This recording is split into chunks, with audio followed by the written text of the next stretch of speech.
Ukraine is a complex place, and you know a lot about it. I was there once and was accosted by kind of monarchist types who wanted to bring back the old royalty. We were there with Athletes United for Peace playing baseball in Donetsk in, I think, '89. So I have fond memories. I hit a double. It's the only time I hit a hardball double since I was in Little League. And it was in a soccer field in Donetsk. So tell us a little bit about yourself, your connection to Donetsk, and what the hell is going on. Well, I don't have much connection with Donetsk, but that's actually where the president, the ousted president, came from. So, you know, you could picture it. You know, I think you've been there. It was kind of a heavy, kind of industrial city, yeah, right? Flying into Kiev was like those pictures from the '50s in Pittsburgh. It was all black, sooty. But then I don't remember, we took another plane to Donetsk, and it was a little gray. Mm-hmm. But we certainly had a wonderful time, and there were some great people there. Yeah, no, and, you know, but it was one of the areas that was particularly, you know, when you're looking at Ukraine and Russia, you got to kind of look at what happened after the fall of the Soviet Union, and you basically, they call it the wild 90s, where everything kind of was taken over by gangsters, more or less. You know, the rule of law was gone. There was no enforcement of anything, and you know, that power vacuum was taken over by. Yeah, I used to say we get rid of socialism, we bring in the mafia and the right wing. Yeah, and the corporate giants. There you are. You know, and that's and so the president Yanukovych kind of came up in that, and one of the things he did was he had presided over a lot of the gas industries and various mineral industries as they were being decentralized and giving out special deals to certain people and so on and so forth. And that's where a lot of his power base had come from. And they called him the Family, was the name of his group. And so, the Family. And so, on the other hand, though, with Ukraine, you had a very divided country because the western half of the country until 1941 had nothing to do really with the Russian Empire at all until actually, well, in '39 when Stalin took the eastern part of Poland and Hitler took the west. So that was their kind of first real deep exposure with So Ukraine was not part of the old Soviet Union until '39? The Kiev was. Most of what Ukraine was part of the Soviet Union until '39, but the western part, where a lot of the protesters have come from, the part that's very nationalistic, was part of Poland, part of Austria-Hungary, and they kind of developed a stronger, uniquely Ukrainian culture than the eastern part, which was more mixed with Russian. Let me just ask, so was Ukraine independent or parts of it independent before 1917? Before 17, you basically go back to the 1600s, 1500s. There's sort of a Cossack kind of hetmanate, it was called, you know, that did a revolution, or whatever you want to call it, from the Polish-Lithuanian Commonwealth. So they went off from that, but there has not been a strong state, you know, kind of run ethnicity in Ukraine really until there's some stuff during the Russian Revolution a few years. But really part of, you know, what happened in '91 was kind of nation building and kind of defining what a Ukrainian is, what it means. Some of those nationalists from Western Ukraine who've gotten a lot of press, I don't think they're going to be able to have the country, you know, support them, but their identity is very much tied into it, like a linguistic identity, while even Kiev is a Russian-speaking country, might not want to be part of Moscow, but is a, you know, Russian-speaking place. So. Well, I actually read something that said even in Donetsk and in the eastern part of the country, while they're closer to Russia, they're not necessarily looking to be annexed by Russia, and there is a move, to my understanding, to keep the Ukraine as an entity as it exists now, minus the Crimea. Yes. Yeah, I mean, in general, you know, even during the Soviet Union, those people might not have necessarily even thought of themselves as Ukrainian, but as they thought of themselves as Soviets, as of Donetsk, of this place. So maybe they haven't been easy for them to swallow Ukrainianization, but they're not necessarily interested in being part of Russia either. You know, they're loyal to their own area, really, Yeah. is what what it is. And I think most people in general, there's a fear of change. They're sticking with what's there. Well, for people who aren't up on all the issues and are trying to learn more, I think the starting point was not too far back when Ukrainian Parliament, or whatever the body is called, had voted to have closer ties to the European Union. Right. And then the president, how do you pronounce his name? Yanukovych. So usually they pronounce it wrong. So if Yanukovych. Yanukovych. He kind of nixed the deal and was moving to have closer ties to Russia. I actually read a piece that said Putin had said it doesn't have to be the EU or us. We could work something out where we work together.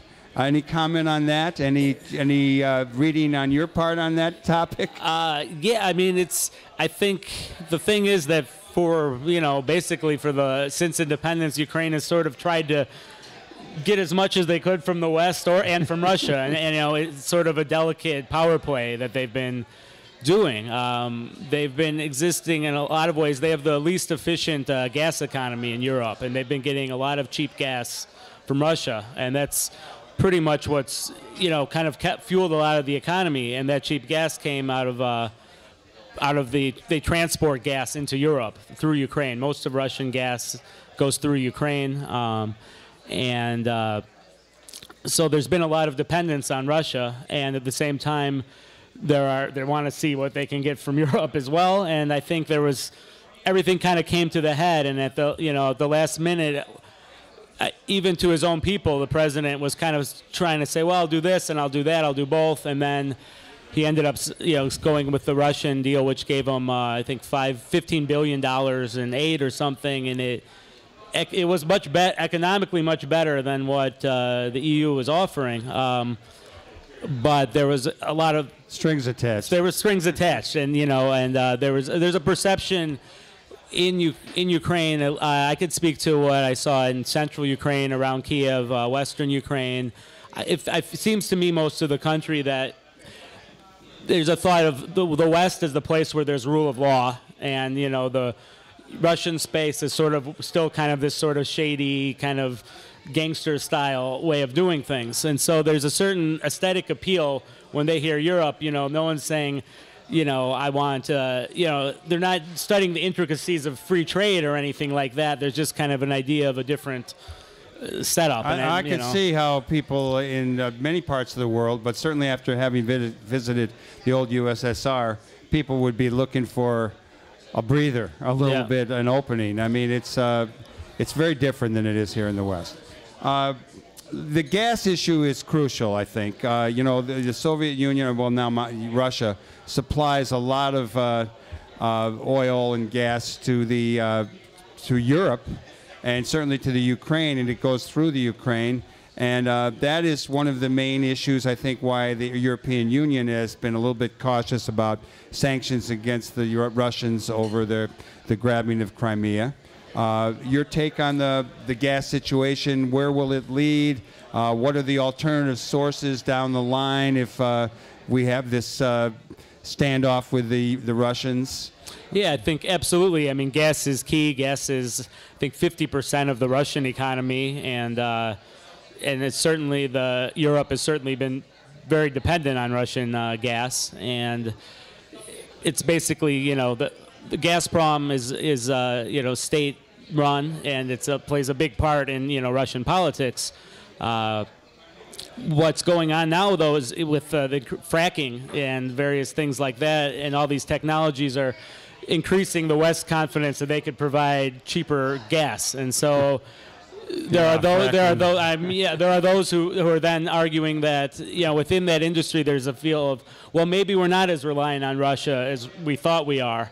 And I think that's a lot of what you're seeing in this sort of re-escalation of Cold War politics, is sort of perception that there's going to be less need for Russian gas. So I think what we're seeing now is very strongly tied to that. Well, I think Brazil just discovered some new oil fields out in the ocean. And so maybe we'll have big tankers running across the Atlantic delivering it to Europe.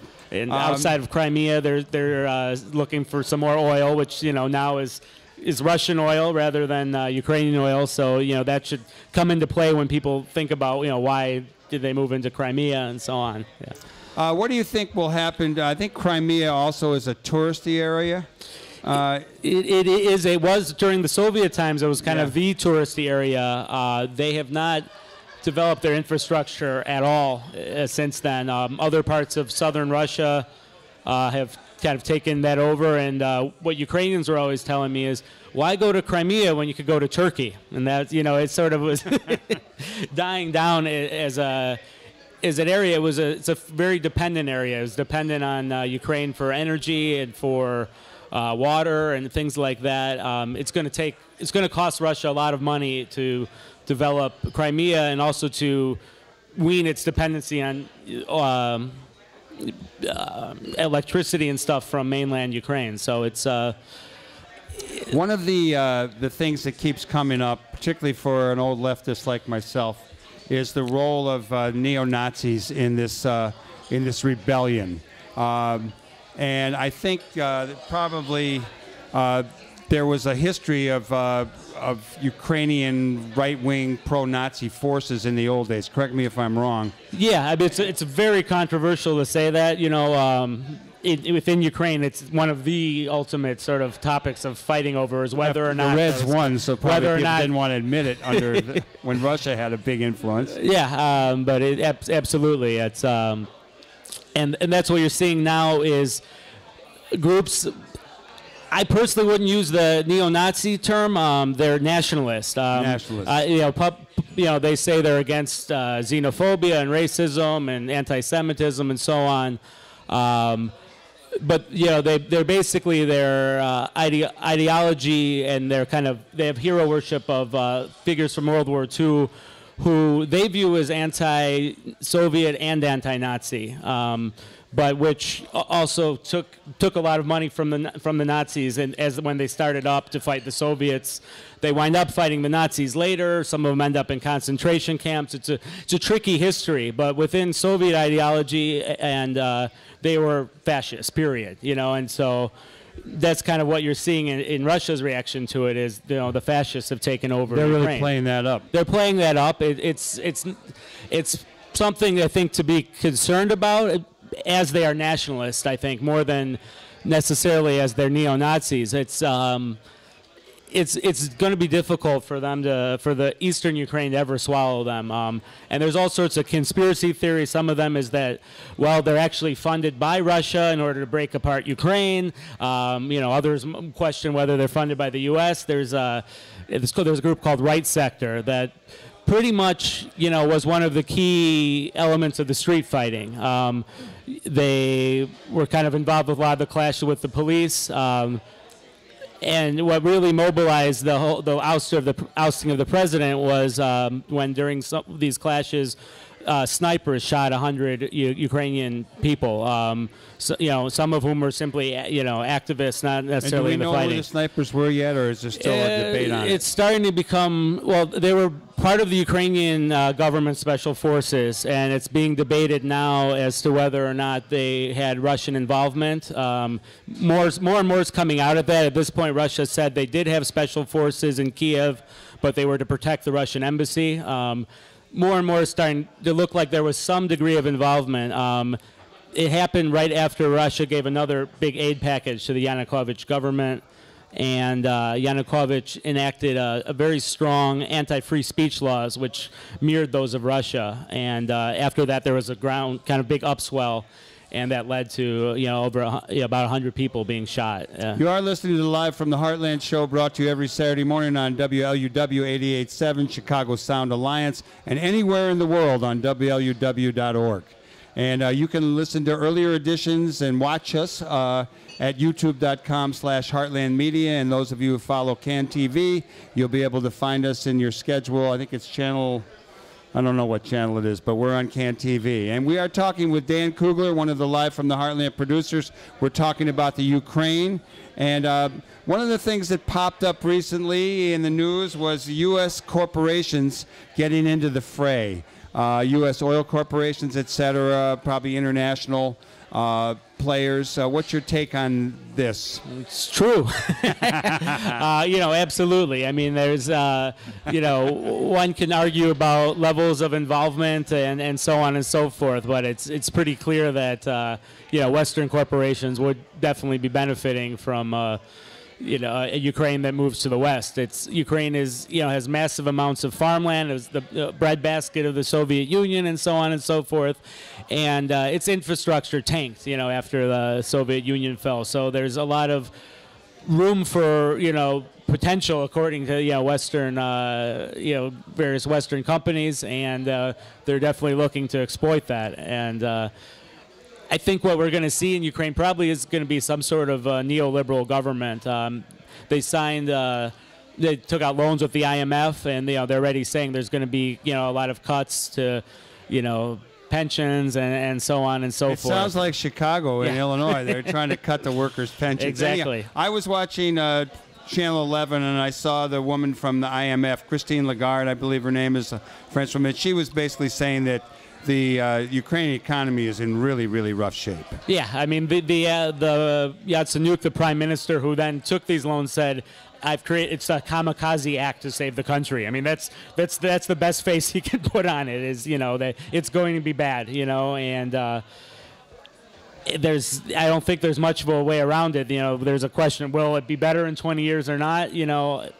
It's hard to say, but it's going to be tough for Ukraine. Well, Dan Kugler, in the last few moments of this segment of the Live from the Heartland show, how about talking a little bit about either your own experiences in the Ukraine or Ukrainian culture? I know I asked you to find some Ukrainian jazz, which we'll go out with, but just what's your sense of the country, the culture, the life of the people? Well,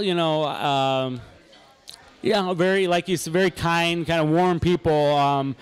There is no faith in the government. I was there in 2008. I was there last year, and it shocked me how I couldn't find one person who said they liked the president. And we're talking about presidents from two different parties over the course of, maybe not one. And, there's a basic sense of it's just they're all corrupt. And I think what you're seeing now with the European deal is none of the oligarchs who've basically been running things are going to be punished at all for any of what, they've been involved in. So, I think Ukrainians are they're in a tough spot. There's really no way around it. They're in a tough spot, and I think there isn't any good, there's no strong left in Ukraine, really, and that's why you see some of this anger going towards sort of fascist groups and so on, is that everyone else seems to be bought by the oligarchs. So there needs to be a lot of changes in Ukrainian politics for anything to really go on. Dan Kugler, where do you go for information on the Ukraine? You can maybe recommend a site or two for people. And we would like to formally invite you back, not only as a producer, but also to be our regular, keep us up on what's going on in the Ukraine guy. Yeah, I'd love to. Okay. There's a lot of different sites, to be honest. Just shop around. It's very difficult not to find ones with strong ideological tints, and there's a lot of, Russian money, Russian money, a lot of American money going into a lot of the sources. So, be careful. That's and all I can say. how about Ukrainians in Chicago? We have a lot of Ukrainians. We have Yuki Village, right? Yeah, I would, I'd say the Chicago Ukrainians are generally going to be of the nationalist sort of bent. And I think after the 90s, there's getting to be more interaction between day-to-day life of Ukrainians there and here. But, the Chicago community definitely has a certain lens on how it sees things. So, I hope at least they'd vote Democrat here in Chicago. Well, doesn't everybody? Most of them. All right, we've been talking to Dan Kugler. He's one of our wonderful producers of the Live from the Heartland show. He also has ancestral roots in the Ukraine, and he is our go-to guy on all matters Ukrainian. Let's have a big round of applause for Dan Kugler, and we're going to hear a little bit of, what's the tune we're going to hear? If we got it. It's called California. It's actually Hotel California, kind of jazzy Ukrainian version about police corruption. So okay, we're going to hear it. We'll be right back. We're going to talk local school councils, and then after that, we're going to talk about the Chicago Jazz Institute, the Jazz Institute of Chicago. You're listening to the Live from the Heartland show. I'm Michael James here on 88.7 Chicago Sound Alliance.